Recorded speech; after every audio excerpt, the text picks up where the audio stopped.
Welcome to BRK news. ఈరోజు మనతో పాటు ఉన్నారు ప్రముఖ రాజకీయ నాయకులు దువ్వాడ శ్రీనివాస్ గారు, వారి సోల్మేట్ దివ్వెల మాధురి గారు. మేడం నమస్తే అండి. సార్ నమస్తే సార్, ఎలా ఉన్నారు మీరు?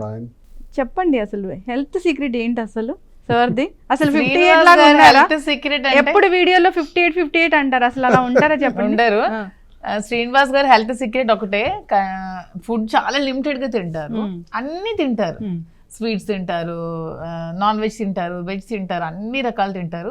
కానీ అన్ని లిమిటెడ్ గా టైం టు టైం తింటారు. మార్నింగ్ ఇంత, మధ్యాహ్నం ఇంత, నైట్ ఇంత, మధ్యలో ఇంకేం తినరు అనమాట. నేను ఇప్పుడు junk foods, chocolates, sweets, snacks అన్ని తింటాను. నాకు బీపీ లేదు, షుగర్ లేదు, ఈ రోజు వరకు ఈ డిసీజ్ కోసం ఈ టాబ్లెట్ వాడాలి అన్న అవసరం కూడా రాలేదు. ఈవెన్ మనకి హెడ్ఏక్, లేకపోతే నాకు హెడ్ఏక్ వస్తుంటది, స్టమక్ పెయిన్ వస్తుంది, కాళ్ళు నొప్పులు చేసి, అతనికి అసలు ఏం ఉండదు, హెడ్ఏక్ ఉండదు, ఏం ఉండదు అనమాట, అసలు ఏం తెలియదు. ఫీవర్ కూడా 3-4 years ఒకసారి రావటం కష్టం. అలాగే ఒళ్ళు నొప్పులు, కాళ్ళు నొప్పులు ఇవే నాకు తెలియదు. హ్యాపీగా ఉంటాం.